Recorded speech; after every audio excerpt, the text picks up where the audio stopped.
You said a word that I wanted to touch on. I think it was survival essentially. And it's really interesting that word because I would say many men our age, but even growing up, start to see male social bonding as optional and not essential, falling into the critical component for survival.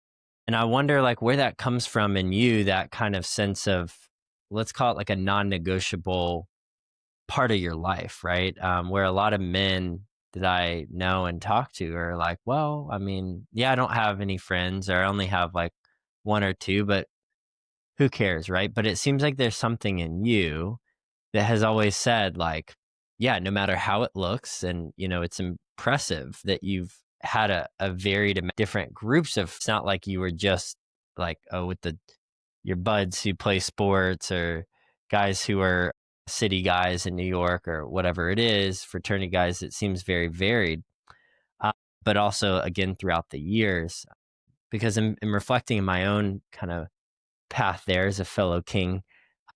Mine was deeply informed by like some trauma I went through as a kid, and almost like this, like, yes, I was like social and wanting just to make people laugh, but I did have this other side of it that honestly, I didn't like being alone.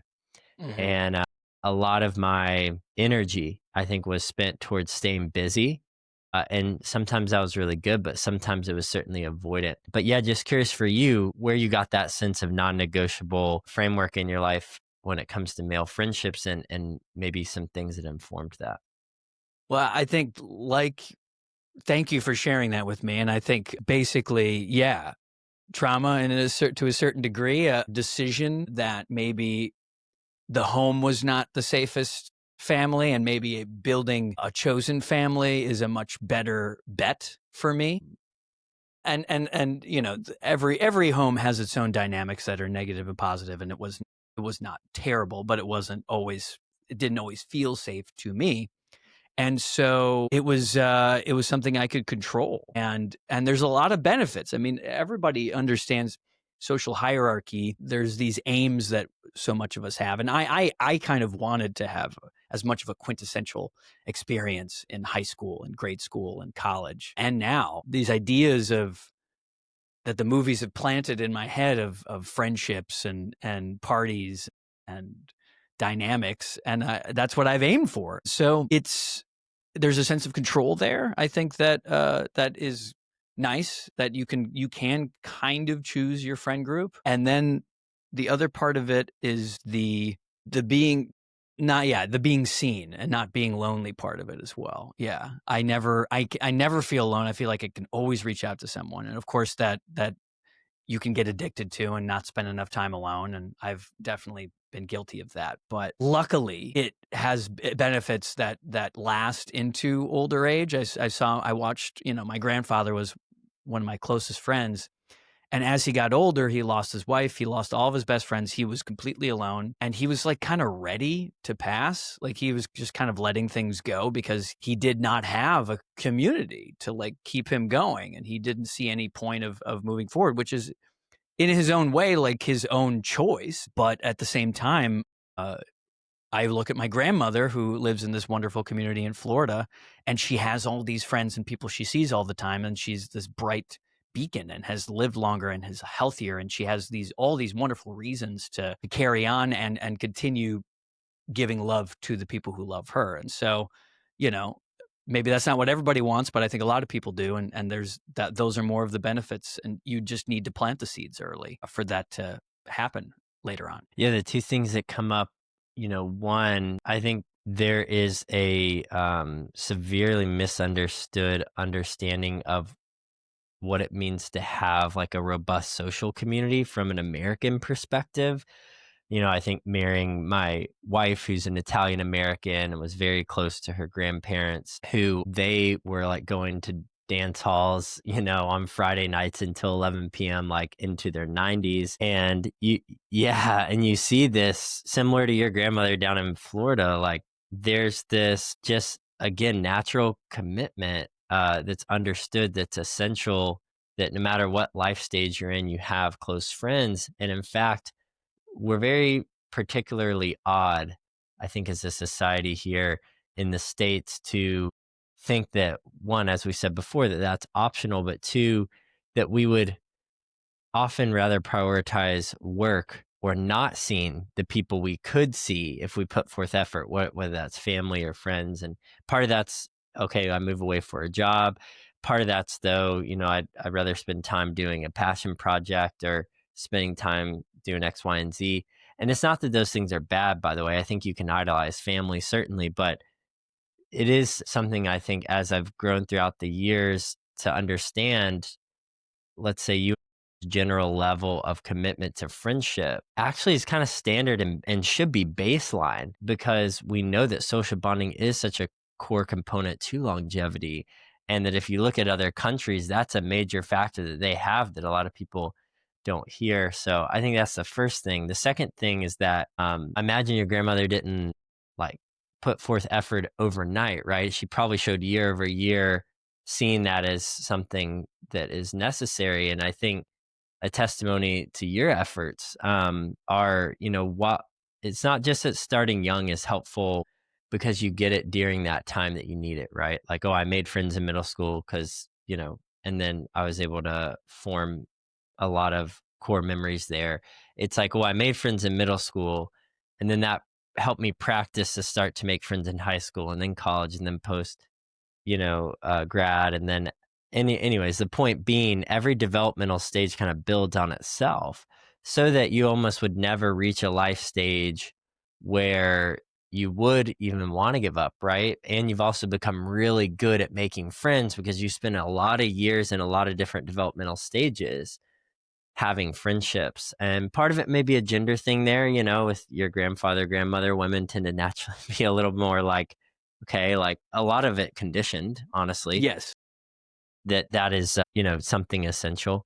But yeah, I just appreciate you sharing that. And I think it points the importance for any guy listening out there is, it may be difficult now to learn, no matter what stage you're in, being a young guy, but you should see it as an investment, because just like exercise and lifting now and you're taking care of your body, your 70-year-old, your 80-year-old self is going to thank you.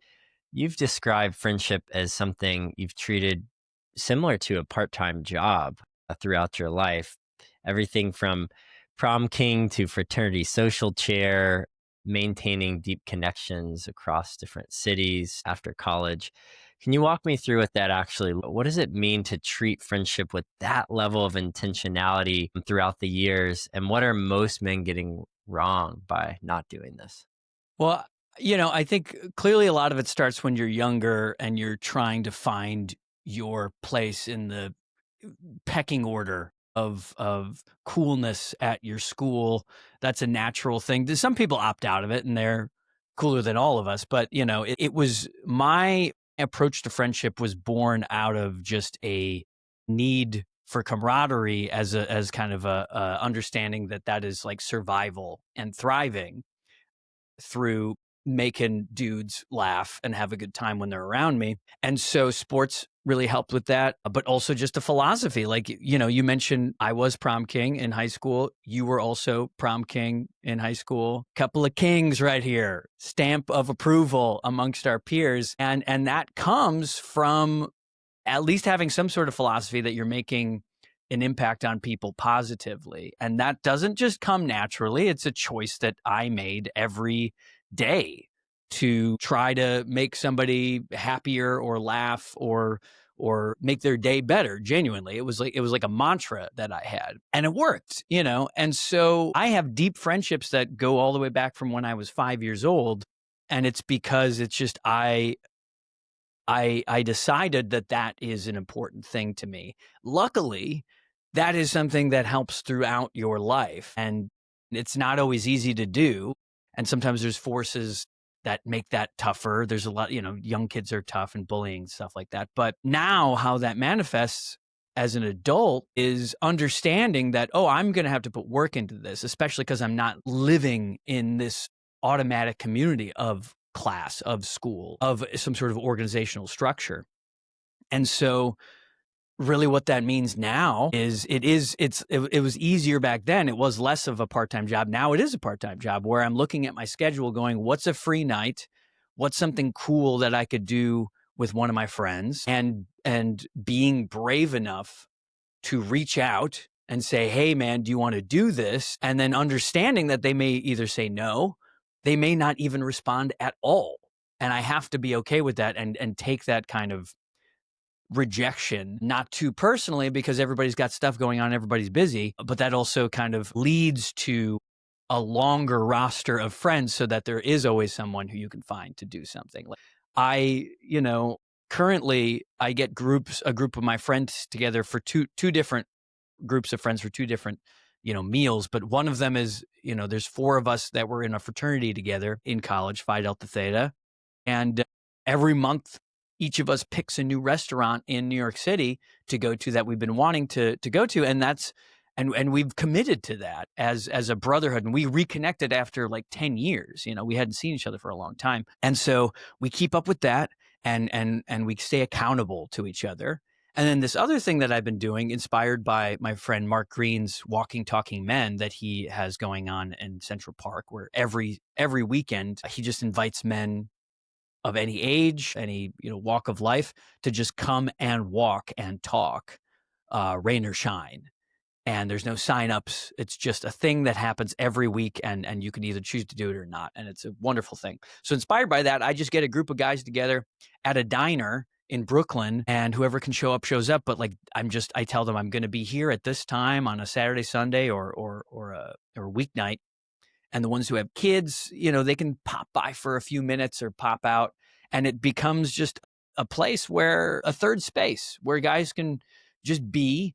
And that's been really rewarding. And you meet new people that you haven't met before. Like a lot of my friends had not met. So these are the types of things that I've been doing. And it doesn't just come easy. It's like working out. It gets easier as you do it more. And so that's my approach to friendship. That's what I kind of evangelize for other men. I know it's easier said than done, but it's been really fruitful, and I never feel alone, especially, now post-COVID when things have kind of gotten a little more isolated. Can we do king to king a little bit here? Okay.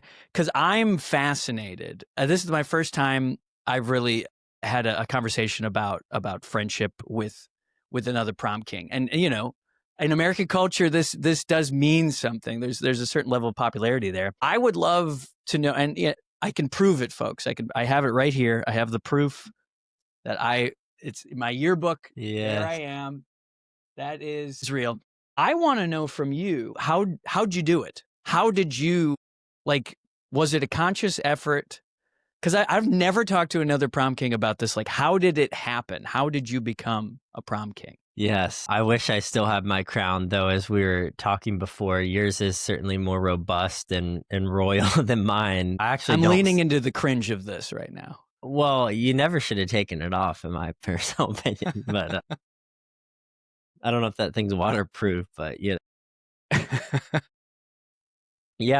So I think a few things going back to a bit of my story. I think, again, just to use this word survival, for me, it was the trauma of losing my dad when I was 11. And a lot of that was a sense of abandonment, loneliness. And so there's a real deeply seated psychological necessity to do everything you can after that happens to not fully incur the suffering or the pain that I think was the full weight of what that was. And so a real part, again, was just this driver to say, like, yes, I love people, but also that was certainly a coping mechanism. And by the way, I think it's healthy, right? I mean, the reality is we cannot deal with the things we go through in their fullness when they happen, and we need healthy outlets to learn how to process them over time and in segmented and varied ways. So it was actually really healing. But I feel like in some ways, it's not a full substitute, but I found a lot of micro relationships that were able to be meaningful and kind of set that there. So I think that's the first thing. The second was, I think seeing my parents who moved far away from their family. And you said this earlier, I think so well. You learn to almost substitute your family for like a set of friends that essentially act like that, but just on a chosen level. And so my family moving far away and just seeing how I grew up around other adults that were my parents' friends that almost were similar to like aunts and uncles that really, especially after my dad passed, like stepped in and were are just really there for us. So I think that was embedded for me at a young age to really rely on a community and be there. I think another part is personality, and I'd be curious how you would assess yourself. And I'm not going to hold anyone to the Myers Briggs because that's a very psychologically inaccurate way of describing who you are. I'm extroverted when I think I'm certainly varied, but I would say I lean more extroverted. I really like the Big Five personality trait test for anyone out there that's curious. How do I kind of assess who I am as a person? Five different traits. One of them is introversion, extroversion. Another one is how open you are, how much you seek novelty. I'm very high in openness. So I think that's another factor. I was just very much always seeking to meet someone new, to have a new conversation, to learn something new, to be seen in a new light. You kind of reinvent yourself with every new person you connect with. And then the last thing, I'm from the South. You're from the Midwest. You probably get this a bit, right? But there's this general sense of societal approval with how like nice and kind and smiley and warm you are. The reality is, if you are more cerebral and introverted and quiet, then you're just not going to get as much social connection, because the reality is people want to feel good. They want to feel like they're not having to do the heavy lifting. And I could always do it. And I'm sure you were the same, right? Like I always had a question teed up. I always kind of could sense who people were. And maybe that is part of the personality thing, like I feel like I was able to, like, I can look at someone even to this day, if I don't know them, get a really quick but accurate sense of who they are, and help attune my energy, right? So if I notice someone's more shy, I tend to kind of like be a little bit more reserved, speak a little bit Mhm. more quieter. And then also knowing their value system or things that they mention, the language, I can kind of attune who I am. I always called myself kind of a chameleon, I like was if I about was to with, say chameleon. yeah, there we go. That's what I've been described as that. And it's sometimes not a positive thing, but I think in this, it is a positive thing in this adaptability, making people feel comfortable, making people feel Yes. seen kind of environment. 100%. And without denigrating the integrity of who I am as a person, right? It wasn't like it was a full shapeshifter where I became that person. But yeah, the chameleon kind of, I kept my essence and who I am, which helped other people feel safe. And, I think a big part of it, and it seems like, and I very much see this in you and not even knowing you that well, but when you're true to the authentic person that you are and you don't apologize about it and you don't try to be someone else, that can be tough because there's sometimes a difficulty in knowing where you fit in, because everyone is always trying to fit in somewhere else that's usually outside of who they are. And we love like putting people in these little categories, right? Instead of seeing people as nuanced, especially men. So I would say being authentic, and then also, yeah, being the chameleon and saying like, how can I, yeah, attune, adjust who I am to know who someone is. And I got a lot of energy from that. I got a lot of energy from the challenge of meeting someone that I didn't think I was like, or who had trouble opening up. And I was like, I'm going to be the guy to make them smile. I'm going to be the guy that helps them share something they haven't shared with someone else. Or I'm going to be the guy that feels like I can build a friendship where on the outside it looks like, how could they even be friends? Right. And, I think all those factors combined were really my path to kingship. Well, it sounds like curiosity. I like the challenge aspect because I think a lot of men relate to that, because it is, yeah, we love to gamify things. We'll gamify making friends. Damn it. Mm, Like, that's true. let's try that on, like working out's great. And we all know about the game in dating for men that has plenty of negative aspects to it. But also, it comes from a place of wanting connection, wanting romantic connection. Gamifying it, yeah, like I guess that I would agree with that to a certain degree. There was a challenge there, there's a curiosity, and also an alacrity, an enthusiasm. I would relate most of the reason why I was popular enough to wear the crown to my love of play. Yeah. Every interaction in class, out of class, around the lockers, during practice, I just wanted to play. I wanted to goof around. I wanted to find something that was fun and funny from everybody.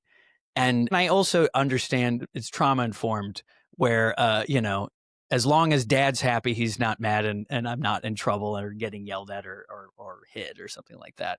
And so I approach everybody like, well, as long I need to find their stasis, find their happy place for them. And then I'm safe and everybody is safe. And so I think I just found that while we were talking. I'm like, okay, yeah, that's definitely where it comes from. And it's a very strong muscle in me.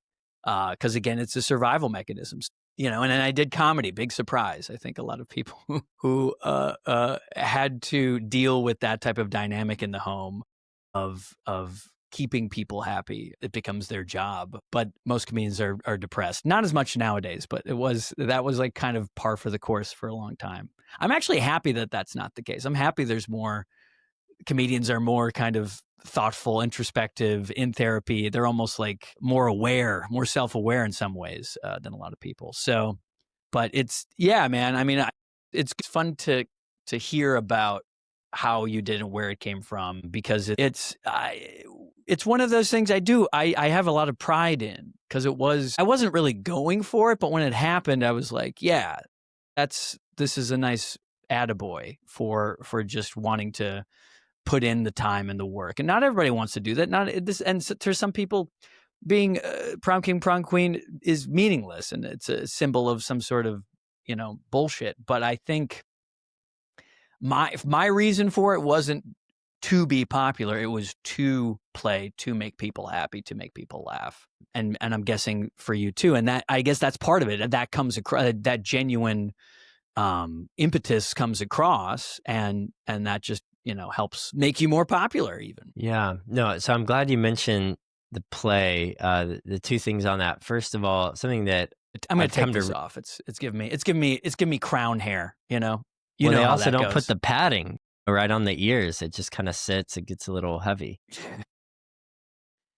But yes, the first thing I've come to realize in my adulthood is, you mentioned kind of the hierarchy and the structure. Is the reality is in our society is that someone is at the top, and I've come to change my perspective from like demonizing that someone's at the top to trying to be, if I'm in a situation where I happen to be at the top in whatever, right? In my job, or in a social circle, even there's a hierarchy there, or in whatever institution I might find myself.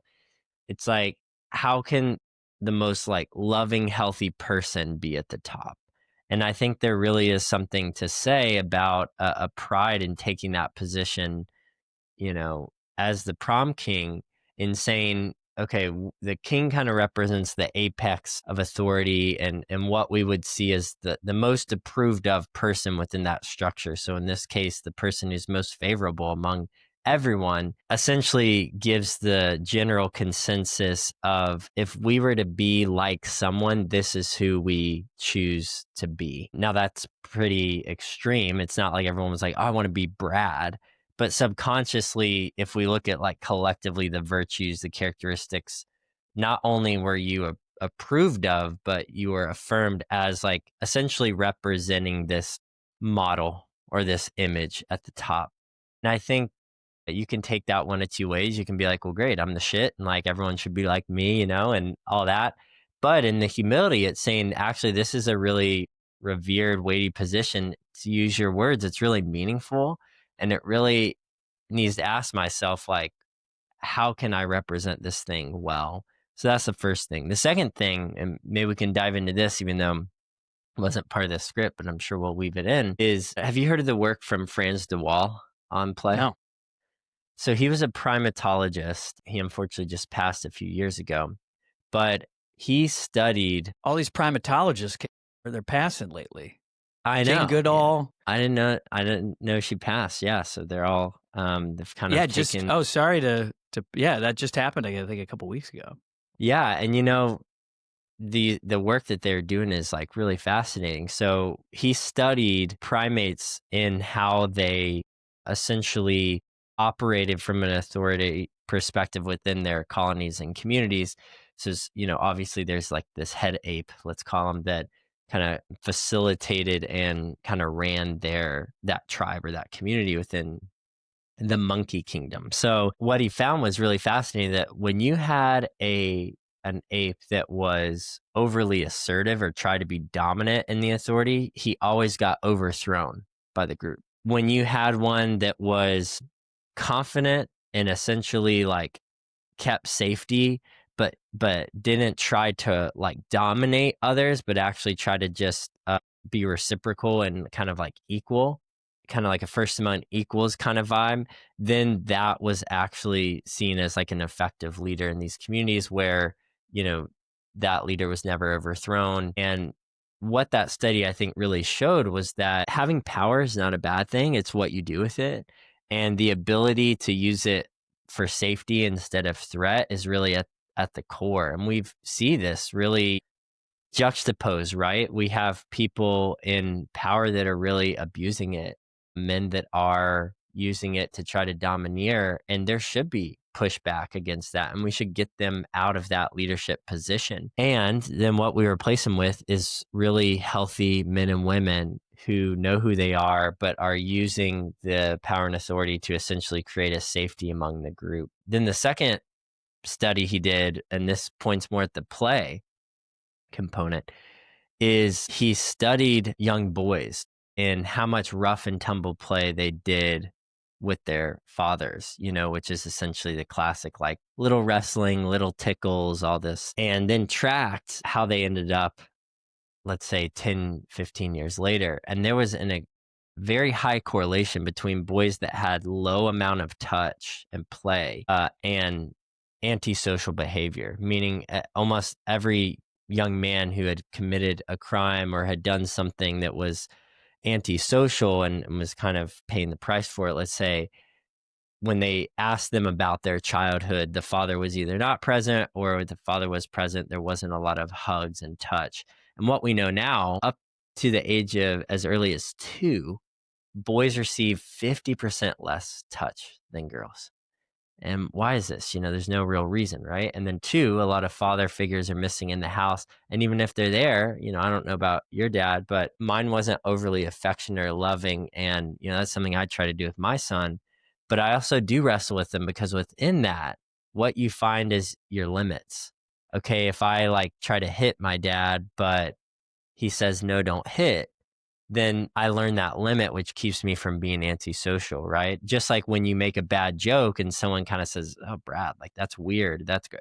You kind of clock it, right? You're like, I'm Yeah. not doing that Happens a again. lot. Happens a Yeah, lot. me too, unfortunately. Or apologizing in my marriage. It's like, wow, here we are again every day. I may just have a tape recorder and just play it for. But, all these things essentially create an accountability. They create stability. But yeah, his work has really informed how I understand play and how important play is. And I'm curious how this maybe plays out in your relationship with your girlfriend, because that really is and I work with couples, that's a core component of keeping a relationship really healthy, is not getting too serious and making sure play is implemented. So anyways, play is massively important for all people, but especially males, in helping keep you accountable and not having, antisocial behavior leading up to, adulthood. But then also in general, it really is a core component of bonding. And I've been talking for a while, so I'm going to stop here, but I do have a final thought on how bullying and play are actually very similar, just expressed different. So we can chat about that after. But yeah, just curious what comes up when I say all that. Well, I do want to hear about that, because bullying is the patriarchy, the self-policing aspects of it. Well, what's interesting to me what was the primatologist's name again? Frans de Waal. Frans de Waal. Okay. Yeah, Dutch. So what's interesting about de Waal's research, it sounds like it completely replaces the already multiple time debunked alpha beta relationship of nature, right? Like we still use these terms. People believe it's natural. It's like, number one, that was debunked. It just feels good. It just perpetuates patriarchal values. So that's why it's become such an aspect of our lives. And some of the great video essays on YouTube are about kind of breaking that down. even with pop culture. Shout out to Pop Culture Detective. I don't know if you've ever seen his videos, but he has one about the whole alpha thing. This kind of, to me, is a beautiful replacement for that modality, and isn't debunked, and is has been like confirmed, and is with primates, which are closer to human beings as well than wolves.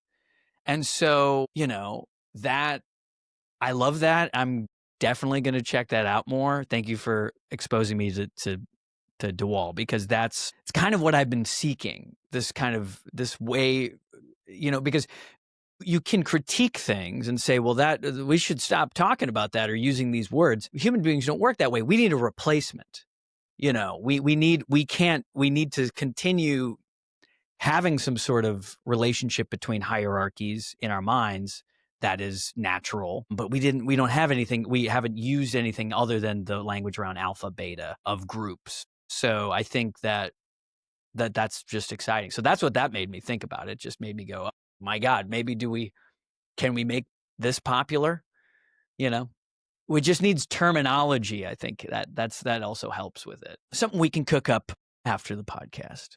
Yeah, that's a very intuitively insightful point, that the main reference to being alpha is from the wolves, and they're not as genetically correlated as monkeys are. So yeah, I'm glad you said that. And yes, let's cook it up.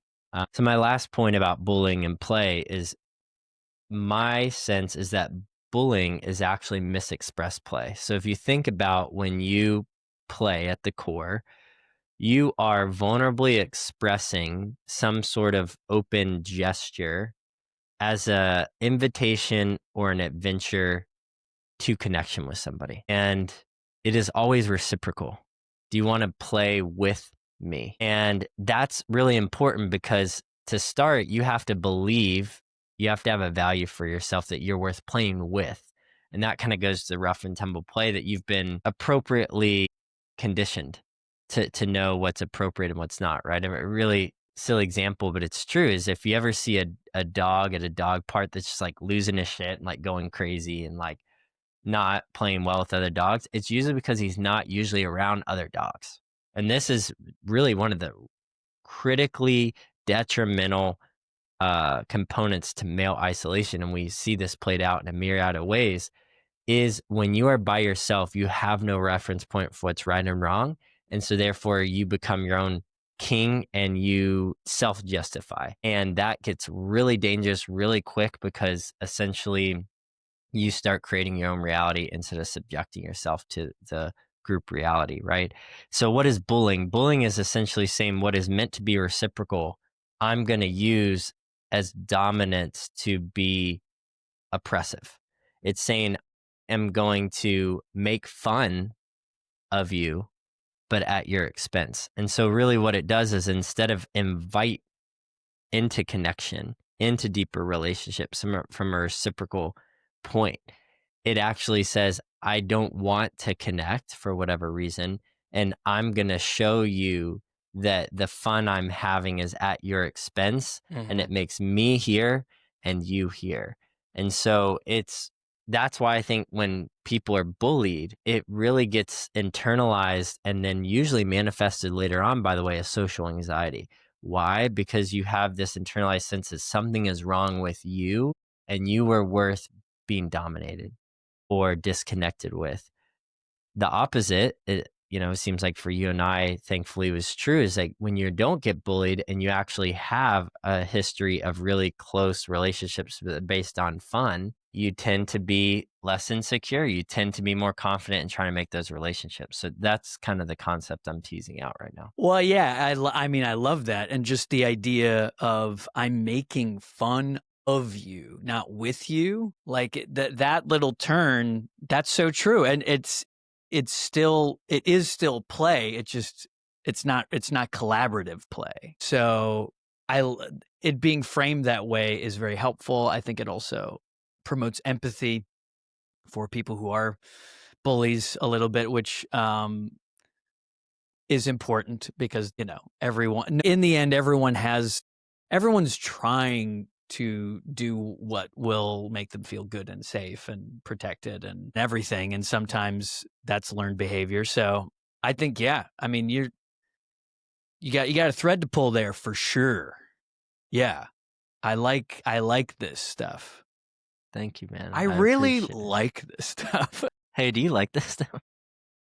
Wes, I gotta just say something real quick. I really like this stuff. Okay, well, I gotta say, when you were talking, something came up. I like this stuff. Okay, well, speaking of liking stuff, there's something you've made a habit of that I like, and I'd be curious to hear more about. And it is seemingly radical. And you mentioned this earlier.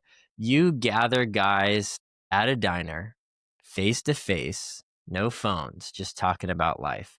And you commit to it as again, essential component. You also recently organized a 20-year high school reunion, so not to give your age away.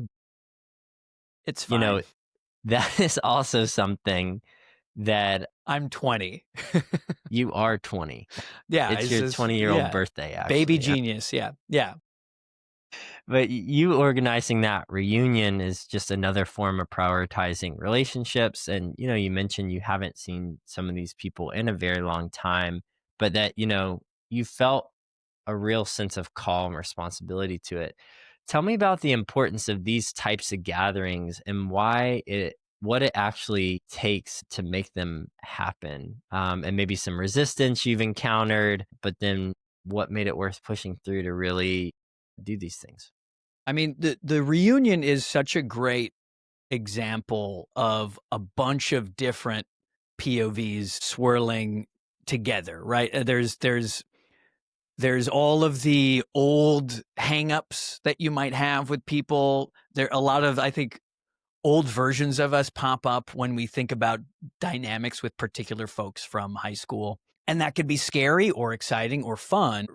I There's a few reasons why I like throwing these parties with this guy Jason Ganser, who was our class president. I with him planned the 10-year and the 20-year, and the 20-year, yeah, was just 2 weeks ago.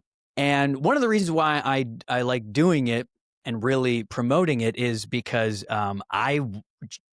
you know, selfishly want to see my old friends and reminisce and see how they're doing and have and it became this a real love fest. It's a celebration of like where we've come from and who we are now. And I had a good time in high school, and I feel like I want to continue having a good time with these people now. Some people who did not have a good time in high school decide to not come. That's fine. Or also, I think I did get some pushback or just no shows from people who are local to where I grew up and don't really care about seeing some of these folks. And that's fine. I think a lot of my enthusiasm comes from the fact that I moved away from home immediately. And so going back is nostalgic and novel and interesting, and there's a lot to catch up on, where everyone who's stayed in Milwaukee area, they see each other, they run into each other all the time. It's not as nostalgic, it just is what their life is. And so it doesn't have the same kind of juice to it. And so, and that's all fine, but I put in the work. It was like a 5-month planning, and it was lots of phone calls and emails with Jason and with venues and spreadsheets, getting people's contact info and going on the Facebook group, which, I don't know. I wonder how future classes are going to do this if they don't use Facebook. Like it's actually kind of tough to get to wrangle, 300 people. And we ended up getting about 100 people at the reunion party. And here's the thing too. It was a lot of planning, and I am a TV producer, so I have a lot of planning that just comes naturally. And so I'm happy to do it. And I have more time than a lot of my friends who have kids and stuff. But it went great. Everybody had such a good time. I had heard from at least 15 people who came up to me and said, can we not wait until the 30 year? Can we do a 25? And that to me was the biggest success. It was a lot of hugs. It was a lot of people celebrating what we were and who we are. And so it was a example of you give what you get and you get what you give. And so I put a good amount of work into it and had the right attitude, I think, about it, and was ready for it to not be a hopping party, and it could just be kind of whatever, but it wasn't. And so I feel very lucky, and I suggest that to everybody. Not everybody likes planning parties, but it just, the more you put into it and the more thought and creativity, because we had like a photo booth. It was homecoming weekend, so we all went to the game on the Friday night before the party. Like it wasn't just thrown together, and so it didn't feel like it was not worthwhile.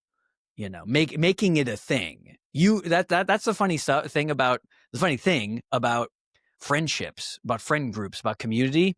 You can make anything a thing at any moment. It's like building a company. Like, you can be an entrepreneur tomorrow if you decide to be. You can be a gatherer of friends tomorrow if you decide to be. It just takes a little bit of time, imagination, curiosity, and enthusiasm. That's the big part, because enthusiasm for what you're doing is contagious, and other people will jump on board if they're feeling that as well, because they don't want to miss out. They want to feel that too. Mhm.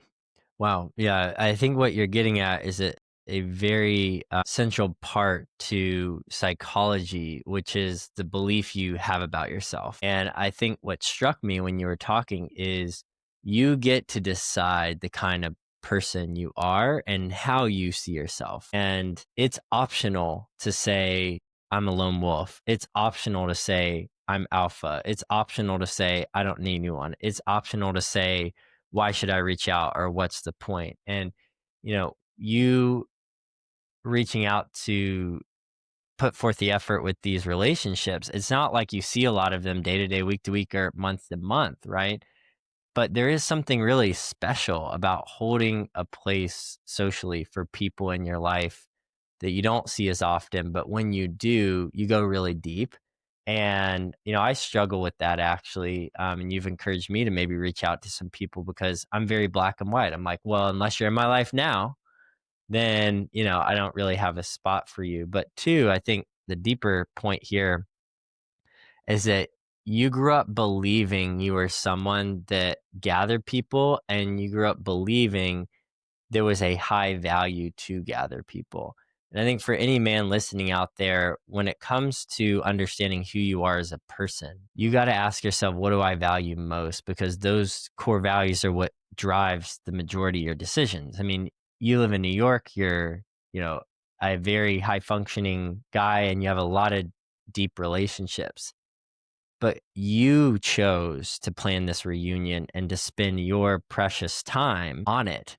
So what does that say? That you had a deep conviction about it. And I think that's what I'm struck most by, is that men don't need to just conceptually understand the importance of friendship. You got to feel it at your core, and you got to believe it with your heart, or else it's never going to manifest, and year over year will pass and you say, well, I hope that person's doing well, or yeah, that, people share meaningful stuff but I don't follow up, etc. And I think what I'm gathering from that is, we need to really reestablish the vigor and the importance and the value of having friendships, not just in our present life today, but in a way that spans, multiple decades. Absolutely. I think I know so many men who haven't talked to their closest friends from years ago because they never reach out to them, as if like, oh, I guess they don't want to talk to me. You don't Yeah. know unless you put yourself out there. You reach out, and even if they don't do it again, it's if we tout ourselves as brave men, that's not just about going to war or protecting our women or our children. It's about like getting rejected, and that is in dating, and that is in friendship, and the rejection can be silence. But like, if you had a connection with someone, there's a good chance that that can be rekindled very quickly. It's just about timing and the bravery to put yourself out there and tell a guy, I miss you. I would like to talk. I would like to be friends and commiserate and be a version of ourselves now and support each other, because that's what gets you through the tough stuff, and that's what makes the fun stuff more fun. Yeah. Well said. And I'd like to dive a bit more into the practicalities of how to make friends. I think we've covered a lot of ground of helping men understand, theories and studies and conceptually and on micro levels why friends are important. Obviously, we may tout ourselves as success stories of having really strong social connections. But there may be a guy listening out there to say, yeah, but I'm not you, or how do I actually do this?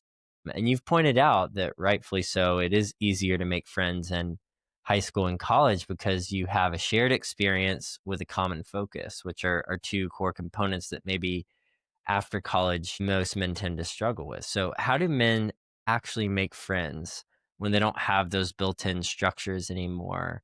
And what's an equivalent that they can kind of follow of that model? I mean, I think that the easiest route is to put yourself in a communal environment. And so that is taking some sort of class. I don't know what it would be. I mean, improv or a pottery class or a yoga or something like that. It depends on where you live and what your interests are. But even just finding, I don't know if they have like Elks Lodges anymore, like, They do. finding and or church groups. And, right. I think this is huge. And my father, my brother, people I know in my life have found community through church groups. And even, I think you mentioned when we were talking before that, like, there's folks who aren't even maybe following the dogma of these religions, but are seeking that community through these groups, right? Yes. Yeah. Yeah. And so that would be the easiest route, is just putting yourself out there in a group that already has a structure and you're meeting regularly and you're committing to that. And then that's a natural way to just meet new friends. And so that would be the best, quickest way. But then the other side of it is just, if that's not of interest to you, harnessing the communities that you have from your past or what's around you, people from work, um uh people from your neighborhood, neighbors. I mean, I hang out with my neighbors across the hall. Like, they I've gone to movies with them. They come to my diner thing. It's again just making a list. I have a list on my phone of dudes, and they have little check boxes next to them, because I'm like, oh, these are the ones I'm going to invite to the next thing, and I check off when I send them a text. Is that cringe? I don't know what that is, other than, like, that's just being organized and reaching a goal through a structure. And so finding interesting, approaching it in the same way that I approach dating, which is like finding a cool thing to do, deciding who would be best to go with me to that thing, sending out an invite with enough time ahead of time so that, like, guys can schedule, especially if they have kids or they're busy or whatever, and then following up, and just choosing to be the one who organizes, and as someone who's been both the organizer and the organized, I always tell my friends who organize how grateful I am for them to organize a trip, an event, a dinner. And sharing that gratitude is super important too, because then that feels good for them, and then they're going to keep doing it. I want my friends to keep planning stuff for me to go to, so I'm going to give them as much love as I can. So those are, I think, the two roots of success in friendship, and just being consistent, not getting down about the fact that maybe people aren't getting back to you, and maybe just doing the thing anyways, being your own best friend to start. That's not a bad route either, because at least then you're out and doing things. And I guess the third would be just like being friendly to strangers and like starting up conversations in the real world. In romantic dating is what women are asking for constantly now. Nobody likes the apps. They want to be approached. Just telling a dude, like, dude, those are cool pants. I do that on the train. I do that when I'm out. Or like, if you're a watch guy, like, just being like, that watch rocks. And they might be like, cool. Or they might be like, yeah, dude, like, and then you start a conversation. You need to be open and curious. Exactly what you were talking about, Wes, when you were in high school. Just that, like, open curiosity, that openness to the challenge of, like, let's see what can happen here, the novelty. Yeah. No, I just want to say I support the list. I don't think it's cringe at all. I think it's cringe to have a bunch of names in your phone book that you never reach out to. Ooh. Yeah. I I appreciate that breakdown, and the only thing I'll add is, in couples therapy, especially in Gottman training, we call it a bid for connection. Essentially, what you're getting at is, let's say you and I are on the train and you point to the map or something. It's not that you care about the map. It's that you want to share that moment with me. And that bid for connection can be expressed in complimenting a guy also needs to be normalized. And maybe we replace the cat calling with the dog calling. You know what I'm saying? Uh, Woo, woo, woo, woo, woo. Nice pants. and, Dude, you look that. friggin' good today. Get Thank over here. Shake my hand. Give me a chest bump. But yeah, so I think you're really onto something subconsciously. And I'll dig it up and send it to you if I can find it. But I remember being at a music festival and talking to this guy who had studied the psychology of like making connections and friendships. And he essentially said there was like 10 different components to assess or affirm essentially that someone feels connected. One is asking for help. So when you meet someone, be like, "Hey, do you mind just like telling me where like the L train stop is?" A second is complimenting, saying something. A third is asking a personal question that's not outcome based. So not like, "Can you necessarily do this for me?" which feels like counterintuitive to that other question of asking for help. But something like, "Where'd you get that shirt?" You know, and these series of little actions that you do at the beginning of talking to someone does two things. One, it increases your chances of having the social connection with them. Two, what it does is it actually helps you assess, similar to dating, right? Their level of openness and interest to you as a person. If you ask for help and someone shuts you down, if you compliment and they don't say anything, that's your mind saying, okay, they're just not my person. They're not a friend because it's showing that I've kind of put it out there and they don't reciprocate. And this is similar to dating. And something you said that came up for me is maybe there's a very strong correlation between why men both struggle to make friends and dating because the process is so similar. And if you're asking yourself, why can't I get a girlfriend and why I can't keep a friend? It's the root, both beliefs and lack of effective actions are probably eerily similar. And there really is no difference in showing enthusiasm, intentionality, effectiveness, and investment for trying to date a girl than there is making a friend. But in a similar way, many men just want the temporary gratification of hooking up or sex, just like they just want a temporary gratification of a guy to watch a game with. And that it's like, are those equal? No, but in some ways they're similar. And my kind of final proposition, I'd be curious what yours would be for making friends. But if we were to kind of tie this all together, I would say you need to be aiming for long-term, deeply rooted, well-known, intimate relationships that you properly assess, take the time to make, to find lifelong partners that instead of are romantic are friends, because it's going to increase your level of psychological stability. It's going to help you be socialized in an appropriate manner and held accountable and know more and more how to be as a person and in shared spaces. It's going to help you feel known. You mentioned this earlier, we didn't fully touch on it. It's going to help you feel supported in time of need. You're not going to feel pressured that it all falls on you, that you all got to figure it out. And finally, you're going to realize if your job sucks, if other things go wrong during the day, you can partially measure the worth based on the relationships that you have, and those you can always count on as being positive and life-giving. Absolutely. Boom is what I would say to that. Boom. And that last part, it's about how we define ourselves. So often men will define ourselves by, of course, our job, how our body looks, our fitness, who our partner is, what they look like, what their status is. And those are the things that give us the most stress.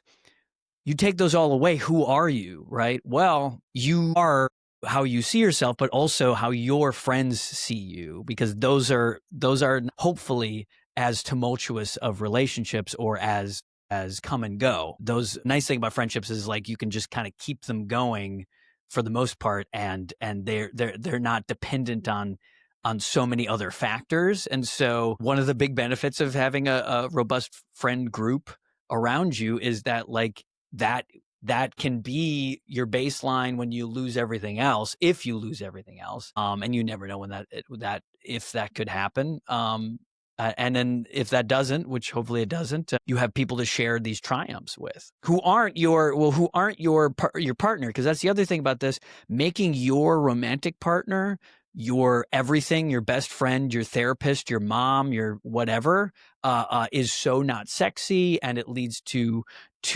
rifts and stress and anxiety because you don't have anybody else to talk to about these things. Nobody likes to absorb all of that.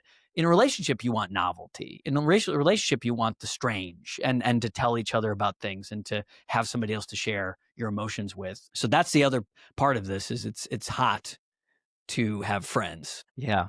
Well, I'll have to have you back on to talk about that because I think the way that male friendship both informs and affects romantic relationships, especially with a woman partner, is worth diving into. So I'm glad you said that. I'm glad that you were hot in high school in every sense of the word, and that we were just a couple kings that got to chop it up and yeah, just share about our experiences.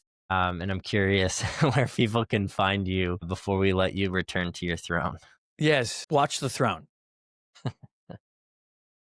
Go off king. I think so. People can find my YouTube channel is called Real Feels Modern Masculinity Conversations. If you search Brad Gage on Google, you'll find everything. You'll find my Instagram where I post a lot of stuff, my TikTok, and my IMDb from when I was an actor. If people are curious about that time in my life, but yeah, mostly posting to Instagram, YouTube, and TikTok, and of course, yeah, you can listen to the Real Feels podcast wherever folks get podcasts, wherever you're listening to it right now, wherever you're listening to this. Well, thank you again for sharing your experience and helping guys just navigate how to make friends and keep them and be a good one. Yeah, I like this stuff. Yeah, I it was like this fun, stuff, man. Wes. We'll be back on again for round two.